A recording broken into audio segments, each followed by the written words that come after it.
ਉਹਨੂੰ ਮੈਂ ਕਿਹਾ ਕਿ ਵੀ ਇਹ ਜਿਹੜਾ ਇਸ ਦੀ ਵਜ੍ਹਾ ਕਰਕੇ 500 ਕਿਸਾਨਾਂ ਦੀਆਂ ਜਾਨਾਂ ਗਈਆਂ ਨੇ ਔਰ ਕਹਿੰਦਾ ਵੀ ਮੋਦੀ ਨੇ ਅੱਗੋਂ ਕਿਹਾ ਕਿ ਕੀ ਉਹ ਮੇਰੇ ਲਈ ਮਰੇ ਨੇ ਔਰ ਐਰੋਗੈਂਟਲੀ ਉਹਨੇ ਕਿਹਾ ਜੀ ਹੰਕਾਰ ਕਿ ਮੋਦੀ ਹੰਕਾਰਿਆ ਹੋਇਆ ਸੀ ਔਰ ਉਹਨੇ ਹੰਕਾਰ 'ਚ ਕਿਹਾ ਕਿ ਕੀ ਉਹ ਮੇਰੇ ਲਈ ਮਰੇ ਨੇ।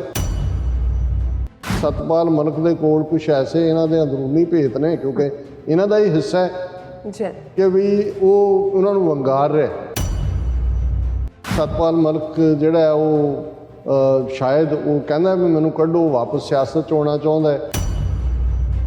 ਮੈਂ ਤਾਂ ਮੋਦੀ ਨੂੰ ਕਿਹਾ ਸੀ ਕਿ ਵੀ ਇਹ ਇੱਥੋਂ ਇਹ ਆ ਕੇ ਬਰੂਹਾਂ 'ਤੇ ਬੈਠੇ ਨੇ ਕਿਸਾਨ, ਇਹ ਸਿੱਖ ਪੰਜਾਬ ਦੇ, ਇਹਨਾਂ ਖਾਲੀ ਹੱਥ ਇਹਨਾਂ ਨੂੰ ਨਾ ਮੋੜੀ। ਉਹਨੇ ਕਿਹਾ ਇੰਦਰਾ ਗਾਂਧੀ ਨੇ ਜਿਹਨੇ ਅਕਾਲ ਤਖਤ ਤੋੜਿਆ ਸੀ ਇਹਨਾਂ ਦਾ, ਉਹ ਇੰਨਾ ਘਬਰਾਈ ਹੋਈ ਸੀ ਕਿ ਉਹਨੇ ਮਰਤਿੰਜੂ ਯੱਗਿਆ ਵੀ ਕਰਵਾਇਆ ਸ਼ਿਵ ਜੀ ਦਾ, ਪਰ ਸਿੱਖਾਂ ਨੇ ਉਹਨੂੰ ਛੱਡਿਆ ਨਹੀਂ, ਉਹਨੂੰ ਮਾਰਤਾ। ਵੀਅਰਸ ਹੁਣ ਆਪਾਂ ਗੱਲਬਾਤ ਕਰਨ ਜਾ ਰਹੇ ਹਾਂ ਕਿ ਮੇਘਾਲਿਆ ਦੇ ਗਵਰਨਰ ਸਤਪਾਲ ਮਲਿਕ ਨੇ ਇਨਕਸ਼ਾਫ ਕੀਤਾ ਹੈ ਕਿ ਕਿਸਾਨ ਐਜੀਟੇਸ਼ਨ ਦੇ ਦੌਰਾਨ ਜਦੋਂ ਉਹ ਮੋਦੀ ਨੂੰ ਮਿਲਣ ਗਏ ਤਾਂ ਉਹ ਪੂਰੀ ਤਰ੍ਹਾਂ ਹੰਕਾਰ ਵਿੱਚ ਸੀ।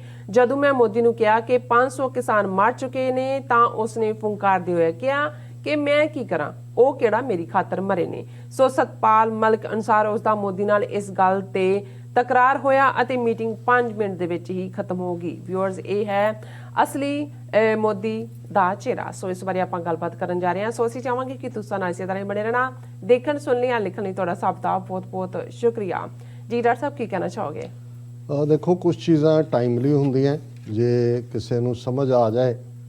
5 ਜਨਵਰੀ ਨੂੰ ਜਦੋਂ ਗੁਰੂ ਗੋਬਿੰਦ ਸਿੰਘ ਸਾਹਿਬ ਦਾ ਪ੍ਰਕਾਸ਼ ਪੁਰਬ ਹੈ, ਨਾਨਕਸ਼ਾਹੀ ਕੈਲੰਡਰ ਮੁਤਾਬਕ ਮੋਦੀ ਫਿਰੋਜ਼ਪੁਰ ਦੀ ਰੈਲੀ 'ਚ ਆ ਰਿਹਾ ਹੈ, ਜਿੱਥੇ ਉਹਨੇ ਵਾਅਦਿਆਂ ਦੀ ਪਟਾਰੀ ਵੀ ਖੋਲ੍ਹਣੀ ਹੈ। ਬਿਲਕੁਲ। ਔਰ ਜਾਲੀ ਜਿਹਾ ਮੂੰਹ ਬਣਾ ਕੇ ਜਿਵੇਂ ਉਹ ਚੀਕਣ ਵਾਂਗ ਬੋਲਦਾ ਹੈ ਦੋਸਤੋ, ਤੇ ਉਹਨੇ ਪੰਜਾਬ ਦੇ ਲੋਕਾਂ ਨੂੰ ਔਰ ਆਪਣਾ ਸਿੱਖ ਧਰਮ ਦੇ ਨਾਲ ਉਹ ਕਿੰਨੀ ਕਲੋਜ਼ਨੈਸ ਮਹਿਸੂਸ ਕਰਦਾ ਹੈ ਔਰ ਕਿਸਾਨਾਂ ਦੇ ਲਈ ਉਹ ਕੀ ਰਾਹਤ ਲੈ ਕੇ ਆਇਆ। ਹੋਰ ਪੈਕੇਜ ਇਸ ਕਿਸਮ ਦੇ ਜਿਹੜੇ ਨੇ ਉਸ ਦੇ ਵਾਅਦਿਆਂ ਦੀ ਪਟਾਰੀ 'ਚੋਂ ਛੋਟੇ ਛੋਟੇ ਸੱਪ ਨਿਕਲਣਗੇ। ਕੋਈ ਵੱਡਾ ਖੜਪਾ ਵੀ ਕੱਢ ਸਕਦਾ, ਜਿਵੇਂ ਕੁਛ ਨੂੰ ਲੱਗਦਾ ਜੀ ਸ਼ਾਇਦ ਚੰਡੀਗੜ੍ਹ ਦੇ ਜਾਏ ਜਾਂ ਦੂਜਾ ਕਰ ਜਾਏ, ਪਰ ਉਹ ਜਿਹਨੂੰ ਕਹਿੰਦੇ ਨੇ ਬੈਂਡ ਬੈਕਵਰਡ ਕਰਕੇ, ਕਿਉਂਕਿ ਬੀਜੇਪੀ ਦੇ ਉਹ ਪੰਜਾਬ 'ਚ ਪੈਰ ਲਾਉਣਾ ਚਾਹੁੰਦੇ ਨੇ ਔਰ ਇਸ ਗੱਲ ਦੀ ਉਹਨਾਂ ਨੂੰ ਸਮਝ ਹੈ ਕਿ 1 ਸਾਲ ਦੀ ਇਸ ਕਿਸਾਨ ਲਹਿਰ ਨੇ, ਇਨਫੈਕਟ ਸਿੱਖ ਕੌਮ ਨੇ ਮੋਦੀ ਦੀ ਧੌਣ 'ਚੋਂ ਸਰੀਆ ਕਿਵੇਂ ਕੱਢਿਆ। ਲੇਕਿਨ ਇਹ ਸਰੀਆ ਕਢਾ ਕੇ ਵੀ ਇਹ ਨਹੀਂ ਹੈ ਕਿ ਵੀ ਉਹਨਾਂ ਨੇ ਆਪਣਾ ਕੋਈ ਰਾਹ ਬਦਲਿਆ। ਔਰ ਐਟੀਚਿਊਡ ਕੀ ਹੁੰਦਾ ਹੈ? ਇੱਕ ਹੁੰਦਾ ਹੈ ਤੁਸੀਂ ਹਾਲਾਤ ਵਸ, ਮਜਬੂਰੀ ਵਸ ਸਟੈਪ ਡਾਊਨ ਕਰ ਦਿਓ।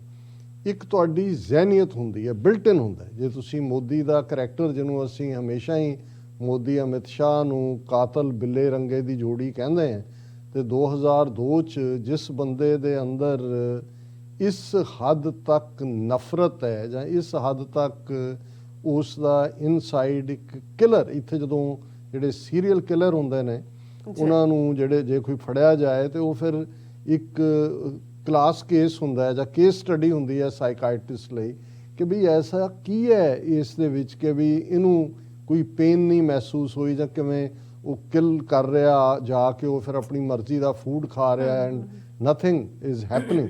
ਸੋ ਇਹ ਜੇ ਤੁਸੀਂ ਮੋਦੀ, ਔਰ ਇਹੀ ਗੱਲ ਹਿਟਲਰ ਦੇ ਨਾਲ ਵੀ ਹੈ ਔਰ ਇਸੇ ਤਰ੍ਹਾਂ ਜਿਨ੍ਹਾਂ ਨੂੰ ਸੈਡਿਸਟਿਕ ਬਿਹੇਵੀਅਰ ਕਿਹਾ ਜਾਂਦਾ ਹੈ, ਜਿਹੜੇ ਥਾਣਿਆਂ ਦੇ ਵਿੱਚ ਜਾਂ ਦੂਜਿਆਂ 'ਚ ਟਾਰਚਰ ਕਰਦੇ ਨੇ, ਸਾਹਮਣੇ ਦੇਖਦੇ ਨੇ, ਉਹਨਾਂ ਨੂੰ ਉਹਦੇ 'ਚੋਂ ਪਲੇਸ਼ਰ ਮਿਲਦਾ, ਖੁਸ਼ੀ ਮਿਲਦੀ ਹੈ, ਸੈਡਿਸਟਿਕ ਬਿਹੇਵੀਅਰ।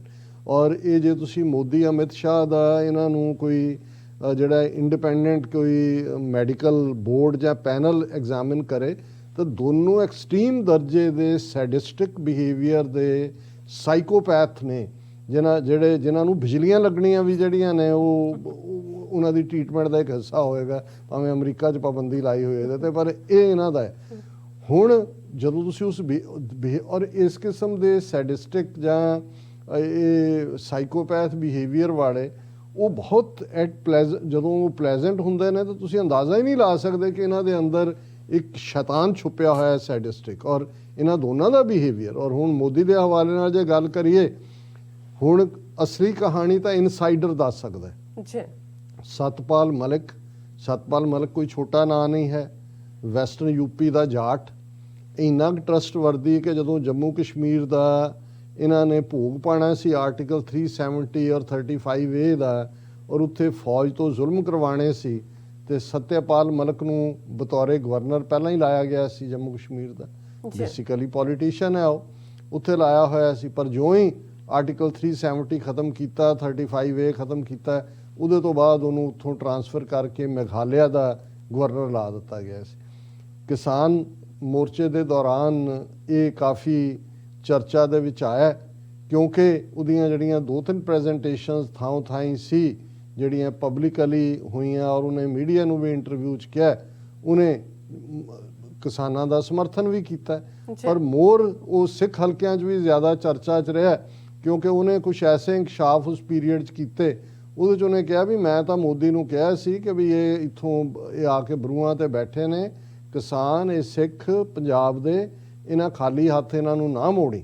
ਫਿਰ ਉਹ ਕਹਿੰਦਾ ਜੀ ਮੈਂ ਉਹਨਾਂ ਨੂੰ ਕਿਹਾ ਕਿ ਵੀ ਇਹਨਾਂ ਦੇ ਉੱਤੇ ਜ਼ੁਲਮ ਨਾ ਕਰਨਾ, ਇਹ ਨਾ ਕਿਤੇ ਉਹਨਾਂ 'ਤੇ ਗੋਲੀ ਜਾਂ ਲਾਠੀ ਜਾਂ ਦੂਜੀ, ਇਹ ਮਾਫ ਕਰਨ ਵਾਲੇ ਨਹੀਂ ਹੈਗੇ। ਦੇਖੋ ਇੱਕ ਸਿੱਖ ਨੇ ਜਾ ਕੇ 21 ਸਾਲ ਬਾਅਦ ਊਧਮ ਸਿੰਘ ਨੇ ਮਾਰਿਆ ਸੀ ਡਾਇਰ ਨੂੰ। ਫਿਰ ਉਹਨੇ ਕਿਹਾ ਇੰਦਰਾ ਗਾਂਧੀ ਨੇ ਜਿਹਨੇ ਅਕਾਲ ਤਖਤ ਤੋੜਿਆ ਸੀ ਇਹਨਾਂ ਦਾ, ਉਹ ਇੰਨਾ ਘਬਰਾਈ ਹੋਈ ਸੀ ਕਿ ਉਹਨੇ ਮਰਤਿੰਜੂ ਯੱਗਿਆ ਵੀ ਕਰਵਾਇਆ ਸ਼ਿਵ ਜੀ ਦਾ, ਪਰ ਸਿੱਖਾਂ ਨੇ ਉਹਨੂੰ ਛੱਡਿਆ ਨਹੀਂ, ਉਹਨੂੰ ਮਾਰਤਾ। ਜਨਰਲ ਵੈਦਿਆ ਨੂੰ ਵੀ ਪੂਨੇ ਜਾ ਕੇ ਮਾਰੇ। ਹੁਣ ਇਸ ਕਿਸਮ ਦਾ ਕੋਈ ਆਮ ਬੰਦਾ ਕਹੇ ਤਾਂ ਚੁੱਕੇ ਅੰਦਰ ਦਿੱਤਾ ਹੋਇਆ ਸੈਡੀਸ਼ਨ ਦਾ ਕੇਸ, ਪਰ ਉਹ ਬੇਖੌਫ ਹੋ ਕੇ ਉਹਨੇ ਕਿਹਾ ਕਿ ਭਾਈ ਮੈਂ ਇਹ ਮੋਦੀ ਨੂੰ ਕਿਹਾ ਕਿ ਭਾਈ ਇਹਨਾਂ ਨੇ ਸਿੱਖਾਂ ਨੇ ਜਿਹੜਾ ਇਹ ਕਈ ਸਦੀਆਂ ਭੁੱਲਣ ਵਾਲੇ ਲੋਕ ਨਹੀਂ ਹੈਗੇ, ਇਹਨਾਂ ਨਾਲ ਪੰਗਾ ਨਾ। ਔਰ ਇਵੈਂਚੁਅਲੀ ਹਾਲਾਂ ਉਦੋਂ ਸਾਨੂੰ ਲੱਗਦਾ ਸੀ ਕਿ ਵੀ ਇਹ ਸ਼ਾਇਦ ਵਿਚੋਲੇ ਦੇ ਤੌਰ ਤੇ ਇਹਨੂੰ ਇਸਤੇਮਾਲ ਕਰਨਗੇ, ਕਿਉਂਕਿ ਉਹਨੇ ਇਹ ਵੀ ਕਿਹਾ ਸੀ ਕਿ ਵੀ ਕਿਸਾਨ ਕਾਨੂੰਨ ਚਲੋ ਜੇ ਨਹੀਂ ਵੀ ਵਾਪਸ ਹੋਣ, MSP ਦੇ ਦਿੱਤਾ ਜਾਏ, ਮਿਨੀਮਮ ਸਪੋਰਟ ਪ੍ਰਾਈਸ, ਤੇ ਮੰਨ ਜਾਣਗੇ ਕਿਸਾਨ। ਪਰ ਇੱਕ ਪੋਜ਼ਿਟਿਵਿਟੀ ਹੈ ਕਿ ਅਲਟੀਮੇਟਲੀ ਕਾਨੂੰਨ ਵਾਪਸ ਲੈਣੇ ਪਏ ਉਹਨਾਂ ਨੂੰ। ਹੁਣ ਹਰ ਇੱਕ ਦਾ ਉਦੋਂ ਵੀ ਇਹ ਸਵਾਲ ਸੀ ਕਿ ਵੀ ਐਸੀ ਕੀ ਗੱਲ ਹੈ ਕਿ ਸਤਪਾਲ ਮਲਿਕ ਇਹ ਗੱਲਾਂ ਕਹਿੰਦਾ ਹੈ ਤੇ ਉਹਦੇ ਖਿਲਾਫ ਕੋਈ ਪਾਰਟੀ ਦਾ ਐਕਸ਼ਨ ਨਹੀਂ, ਕੋਈ ਉਹਨੂੰ ਹੁੰਦਾ ਨਹੀਂ। ਪਰ ਉਦੋਂ ਸਾਨੂੰ ਲੱਗਦਾ ਸੀ ਕਿ ਵੀ ਇਹ ਜਿਹੜਾ ਇਹ ਵੀ ਉਹਨਾਂ ਦਾ ਇੱਕ ਹਿੱਸਾ ਹੁੰਦਾ ਹੈ, ਗੁੱਡ ਕੌਪ ਬੈਡ ਕੌਪ। ਇੱਕ ਪਾਸੇ ਬੈਡ ਕੌਪ ਨਰਿੰਦਰ ਤੋਮਰ ਵਰਗੇ ਰੱਖੇ ਹੋਏ ਨੇ, ਜਾਂ ਉਹਨਾਂ ਦੀ ਉਹ MP ਲੇਖਾਸ਼ਵਰੀ ਕਿ ਕੀ ਹੈ, ਜਿਹਨੂੰ ਹੁਣ ਅਬਜ਼ਰਵਰ ਵੀ ਪੰਜਾਬ, ਜਿਹੜੀ ਕਿ ਮਰਾਠਣ ਇਹਨਾਂ ਨੂੰ ਮੇਵਾਲੀ ਕਹਿੰਦੇ ਸੀ ਕਿ ਜੰਗਲੀ ਨੇ, ਕੋਈ ਕਹਿੰਦਾ ਸੀ ਕਿਸਾਨ ਨੇ ਤਾਂ ਦਹਿਸ਼ਤਗਰਦ ਨੇ, ਤਾਂ ISI ਨੇ ਪਹਾੜੇ ਦੇ ਉੱਤੇ ਲਿਆਂਦੇ ਹੋਏ ਨੇ, ਇਸ ਕਿਸਮ ਦੇ। ਸੋ ਸਾਨੂੰ ਲੱਗਦਾ ਸੀ ਵੀ ਗੁੱਡ ਕੌਪ ਬੈਡ ਕੌਪ ਦੇ ਥੱਲੇ ਇਹ ਕਰ ਰਹੇ ਨੇ। ਫਿਰ ਇਹ ਵੀ ਸੀ ਵੀ ਸਤਪਾਲ ਮਲਿਕ ਜਿਹੜਾ ਹੈ ਉਹ ਸ਼ਾਇਦ ਉਹ ਕਹਿੰਦਾ ਵੀ ਮੈਨੂੰ ਕੱਢੋ, ਵਾਪਸ ਸਿਆਸਤ 'ਚ ਆਉਣਾ ਚਾਹੁੰਦਾ ਹੈ। ਔਰ ਇਹਦੇ 'ਚ ਵੀ ਕੋਈ ਸ਼ੱਕ ਨਹੀਂ ਕਿ ਜਿਹੜਾ ਰਕੇਸ਼ ਟਕੈਤ ਦੀ ਗ੍ਰਿਫਤਾਰੀ ਨਹੀਂ ਸੀ ਹੋਈ, ਜਦੋਂ ਕਿ 26 ਜਨਵਰੀ ਤੋਂ ਬਾਅਦ ਆਲਮੋਸਟ ਫੌਜ ਉਹਨਾਂ ਦੀ UP ਪੁਲਿਸ ਉਹਦੇ 'ਚ ਵੀ ਮਲਿਕ ਨੇ ਕਿਹਾ ਕਿ ਮੈਂ ਕਿਹਾ ਵੀ ਇਹ ਕੰਮ ਨਾ ਤੁਸੀਂ ਕਰਨਾ, ਅਦਰਵਾਈਜ਼ ਇਹ ਫੈਲ ਜਾਏਗੀ ਮੂਵਮੈਂਟ। ਸੋ ਸਾਨੂੰ ਲੱਗਦਾ ਸੀ ਵੀ ਇਹ ਜਿਹੜਾ ਹੈ ਉਹ ਡਿਜ਼ਾਸਟਰ ਮੈਨੇਜਰ ਹੈ, ਔਰ ਕਿਤੇ ਨਾ ਕਿਤੇ ਇਹ ਹੋ ਰਿਹਾ। ਹੁਣ ਜਿਹੜੀ ਖਬਰ ਅੱਜ ਸਾਰੇ ਮੀਡੀਆ ਦੇ ਵਿੱਚ ਬੜੀ ਪ੍ਰੋਮੀਨੈਂਟਲੀ, 2 ਖਬਰਾਂ ਸਾਰੇ ਪਾਸੇ ਨੇ, ਔਰ ਇਹਦੇ 'ਚ ਇੱਕ ਇਹ ਕਿ ਹਰਿਆਣੇ 'ਚ ਸਤਪਾਲ ਮਲਿਕ ਆਇਆ, ਔਰ ਸਤਪਾਲ ਮਲਿਕ ਦਾ ਜਿਹੜਾ ਸਿੱਖਾਂ ਪ੍ਰਤੀ ਜਾਂ ਓਵਰਆਲ ਉਹਦਾ ਸੀ, ਸਿੱਖਾਂ ਨੇ ਐਡਮਾਇਰ ਵੀ ਕੀਤਾ। ਇੱਕ ਪੰਜਾਬ ਦੇ ਵਕੀਲਾਂ ਦਾ ਇੱਕ ਡੈਲੀਗੇਸ਼ਨ ਖਾਸ ਤੌਰ ਤੇ ਮੇਘਾਲਿਆ ਸ਼ਿਲੌਂਗ ਗਿਆ, ਉੱਥੇ ਜਾ ਕੇ ਉਹਨੂੰ ਆਨਰ ਕਰਕੇ ਆਇਆ। ਮੀਡੀਆ ਨੇ ਵੀ ਉਹਨੂੰ ਇੰਟਰਵਿਊ ਕੀਤਾ, ਉਹਨੇ ਕਿਹਾ ਜੀ ਤੁਹਾਨੂੰ ਨਹੀਂ ਲੱਗਦਾ ਵੀ ਤੁਹਾਨੂੰ ਕਹਿੰਦਾ ਵੀ ਜੋ ਮਰਜ਼ੀ ਕਰ ਦੇਣ, ਮੈਨੂੰ ਨਹੀਂ ਪਰਵਾਹ ਹੈ। ਪਰ ਅਜੇ ਤੱਕ ਵੀ ਕੋਈ ਇਸ ਦੇ ਉੱਤੇ ਤਾਂ, ਲੇਕਿਨ ਹੁਣ ਜਿਹੜਾ ਉਹਨੇ ਅੱਗੋਂ ਇੱਕ ਹੋਰ ਇੰਕਸ਼ਾਫ ਕੀਤਾ, ਪਹਿਲੇ ਪੀਰੀਅਡ ਦੇ ਸੀ 2-3 ਦਿਨ ਪਹਿਲਾਂ ਹਰਿਆਣੇ ਦੇ ਵਿੱਚ, ਜਿੱਥੇ ਕਿ ਇੱਕ ਵੱਡੀ ਗੈਦਰਿੰਗ ਨੂੰ ਉਹਨੇ ਐਡਰੈਸ ਕੀਤਾ, ਉਹਦੇ 'ਚ ਉਹਨੇ ਜਿਹੜਾ ਇੰਕਸ਼ਾਫ ਕੀਤਾ, ਉਹਨੇ ਕਿਹਾ ਜੀ ਜਦੋਂ ਇਹ ਕਿਸਾਨ ਐਜੀਟੇਸ਼ਨ ਚੱਲ ਰਹੀ ਸੀ, ਅੱਧ ਵਿਚਕਾਰ ਜੇ 500 ਕਿਸਾਨ ਮਰ ਚੁੱਕੇ ਸੀ, ਮੈਂ ਮੋਦੀ ਨੂੰ ਮਿਲਣ ਗਿਆ ਔਰ ਮੈਂ ਮੋਦੀ ਨੂੰ ਕਿਹਾ ਕਿ ਵੀ ਇਹ ਠੀਕ ਨਹੀਂ ਹੈ, ਇਸ ਮਸਲੇ ਨੂੰ ਹੱਲ ਕਰੋ।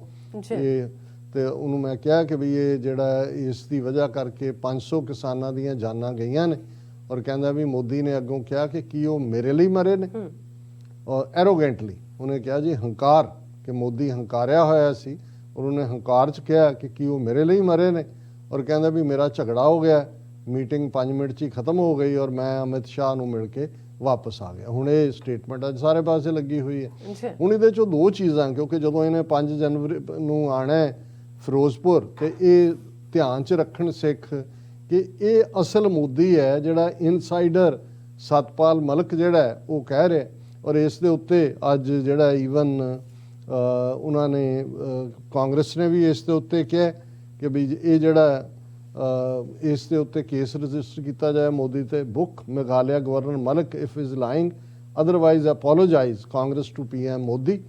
ਉਹਨਾਂ ਨੇ ਕਿਹਾ ਕਿ ਵੀ ਇਹ ਜਾਂ ਤਾਂ ਉਹਨੂੰ ਬੁੱਕ ਕਰੋ ਜੇ ਸਤਪਾਲ ਮਲਿਕ ਝੂਠ ਬੋਲ ਰਿਹਾ ਕਿ ਵੀ ਉਹਨੇ ਕਿਹਾ, ਜੇ ਨਹੀਂ ਹੈ ਤਾਂ ਮੋਦੀ ਅਪੋਲੋਜਾਈਜ਼ ਕਰੇ ਵੀ ਉਹਨੇ ਇਹ ਕੀ ਪਾਰਟ ਕੀਤਾ ਹੈ। ਹੁਣ ਇੰਨੀ ਸਟੇਟਮੈਂਟ ਤੋਂ ਬਾਅਦ ਬੀਜੇਪੀ ਦਾ ਕੀ ਹੈ? BJP refuses to respond to Satpal Malik's remarks. ਉਹਨਾਂ ਨੇ ਕਿਹਾ ਜੀ ਕਿ ਵੀ ਨਹੀਂ, ਨੋ ਕਮੈਂਟ। ਹੁਣ ਇਹਦੇ ਤੋਂ ਦੋ ਚੀਜ਼ਾਂ ਇਹ ਨਜ਼ਰ ਆਉਂਦੀਆਂ ਨੇ ਕਿ ਵੀ ਜਾਂ ਤਾਂ ਸਤਪਾਲ ਮਲਿਕ ਦੇ ਕੋਲ ਕੁਝ ਐਸੇ ਇਹਨਾਂ ਦੇ ਅੰਦਰੂਨੀ ਭੇਤ ਨੇ, ਕਿਉਂਕਿ ਇਹਨਾਂ ਦਾ ਹੀ ਹਿੱਸਾ ਹੈ ਕਿ ਵੀ ਉਹ ਉਹਨਾਂ ਨੂੰ ਵੰਗਾਰ ਰਿਹਾ।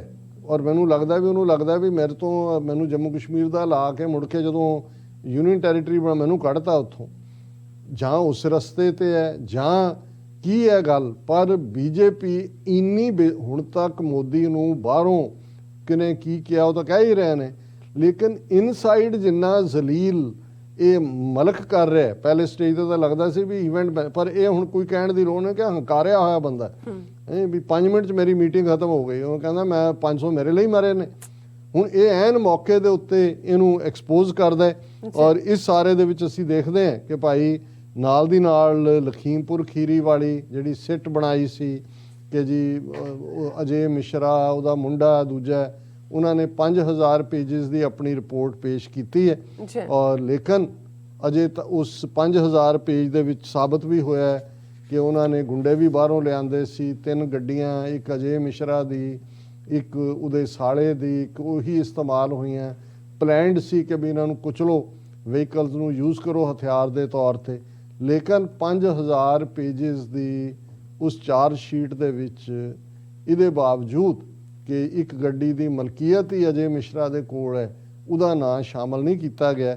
ਹਾਲਾਂ ਉਸ ਦਾ ਮੁੰਡਾ ਜਿਹੜਾ ਹੈ ਉਹ ਆਸ਼ੀਸ਼ ਮਿਸ਼ਰਾ ਉਹ ਮੇਨ ਕਲਪਰੇਟ ਮੰਨਿਆ ਗਿਆ। ਸੋ ਇਹਨੂੰ ਲੈ ਕੇ ਵੀ ਅੱਜ ਬਹੁਤ ਸਾਰੇ ਟਾਕ ਸ਼ੋਅ ਸੀ ਔਰ ਇਹ ਮੰਗ ਵੀ ਕੀਤੀ ਜਾ ਰਹੀ ਹੈ ਕਿ ਭਾਈ ਇਹਨੂੰ ਉਹਦਾ ਰਿਜ਼ਾਈਨ ਵੀ ਲਿਆ ਜਾਏ ਔਰ ਉਹਨੂੰ ਵੀ ਐਜ਼ ਏ ਕ੍ਰਿਮੀਨਲ। ਔਰ ਮੇਰਾ ਖਿਆਲ ਹੈ ਕਿ ਜਿਹੜੇ ਕਿਸਾਨਾਂ ਦੇ ਜਿਹੜੇ ਮਾਰੇ ਗਏ, ਕਿਉਂਕਿ ਉਸ ਘਟਨਾ ਦੇ ਵਿੱਚ 4 ਕਿਸਾਨ ਔਰ 1 ਪੱਤਰਕਾਰ ਮਾਰੇ ਗਏ ਸੀ, ਉਹ ਮੂਵ ਵੀ ਕਰ ਰਹੇ ਨੇ ਕਿ ਭਾਈ ਉਹਨੂੰ ਸ਼ਾਮਲ ਕੀਤਾ ਜਾਏ ਉਸ ਸਾਰੇ 'ਚ। ਸੋ ਕੁੱਲ ਮਿਲਾ ਕੇ ਤੁਸੀਂ ਜੇ ਦੇਖੋਗੇ ਤੇ ਨਿਕਲਣਾ ਲਕਾਣਾ ਉਸ ਕੇਸ 'ਚੋਂ ਵੀ ਕੁਛ ਨਹੀਂ ਹੈ, ਪਰ ਇਸ ਵੇਲੇ ਇੰਨਾ ਕੁ ਦਬਾਅ ਜ਼ਰੂਰ ਬਣ ਗਿਆ, ਉਹ ਵੀ ਸੁਪਰੀਮ ਕੋਰਟ ਦੇ ਬਹੁਤ ਜ਼ਿਆਦਾ ਜਿਹੜਾ ਉਸ ਸਿੱਟ ਬਣਾਉਣ ਦੇ ਨਾਂ ਥੱਲੇ, ਕਿ ਆਸ਼ੀਸ਼ ਮਿਸ਼ਰਾ ਨੂੰ ਜ਼ਰੂਰ ਐਜ਼ ਏ ਕ੍ਰਿਮੀਨਲ ਬੁੱਕ ਕੀਤਾ ਹੋਇਆ, ਉਹਦੀ ਜ਼ਮਾਨਤ ਨਹੀਂ ਹੋਈ, ਪਰ ਉਹਦਾ ਪਿਓ ਉਵੇਂ ਹੀ ਦੰਦਨਾਂਦਾ ਫਿਰ ਰਿਹਾ। ਔਰ ਹੁਣ ਯੂਪੀ ਦੇ ਵਿੱਚ ਜਦੋਂ ਬ੍ਰਾਹਮਣ ਵੋਟ ਇਹਨਾਂ ਦੇ ਲਈ ਬਹੁਤ ਅਹਿਮੀਅਤ ਵਾਲੀ ਹੈ, ਔਰ ਇਸ ਮੌਕੇ ਤੇ ਇਹ ਦੇਖਣਾ ਕਿ ਜੀ ਉਹਨੂੰ ਮਿਨਿਸਟਰੀ ਤੋਂ ਰਿਜ਼ਾਈਨ ਕਰਾਏਗਾ, ਇਹ ਤਾਂ ਸਾਰੀ ਕਾਤਲਾਂ ਦੀ ਟੀਮ ਹੈ। ਔਰ ਇਹਨੂੰ ਹੈਡ ਹੀ ਕਾਤਲ ਵੱਡੇ 2 ਮੋਦੀ ਔਰ ਅਮਿਤ ਸ਼ਾਹ ਨਾਲੋਂ ਤਾਂ ਵੱਡਾ ਕਾਤਲ ਜਿਹੜਾ ਉਹ ਅਜੇ ਮਿਸ਼ਰੇ ਨੂੰ ਨਹੀਂ ਮੰਨ ਸਕਦੇ। ਜੇ ਹਜ਼ਾਰਾਂ ਮੁਸਲਮਾਨਾਂ ਦਾ ਖੂਨ ਡੋਲ ਕੇ ਉਹਦਾ ਤਿਲਕ ਲਾ ਕੇ ਮੱਥੇ ਦੇ ਉੱਤੇ ਹਿੰਦੂ ਹਿਰਦੇ ਸਮਰਾਟ ਬਣ ਕੇ ਦਿੱਲੀ ਦੇ ਵਿੱਚ ਪ੍ਰਾਈਮ ਮਿਨਿਸਟਰ ਹੋਮ ਮਿਨਿਸਟਰ ਬਣਦੇ ਨੇ, ਤੇ ਅਜੇ ਮਿਸ਼ਰਾ ਤਾਂ ਅਜੇ ਉਹ ਉੱਥੇ ਕੀ ਫਸ ਗਿਆ ਪਹਿਲੇ ਸਟੈਪ ਦੇ ਉੱਤੇ। ਬਿਲਕੁਲ ਡਾਕਟਰ ਸਾਹਿਬ, ਤੁਹਾਡਾ ਬਹੁਤ ਬਹੁਤ ਧੰਨਵਾਦ। ਸਾਥ ਲੈਣੇ ਬ੍ਰੇਕ। ਵਿਊਅਰਸ ਤੁਸੀਂ ਇਸੇ ਤਰ੍ਹਾਂ ਹੀ ਬਣੇ ਰਹਿਣਾ। ਮਿਲਦੇ ਹਾਂ ਛੋਟੇ ਜਿਹੇ ਬ੍ਰੇਕ ਤੋਂ ਬਾਅਦ।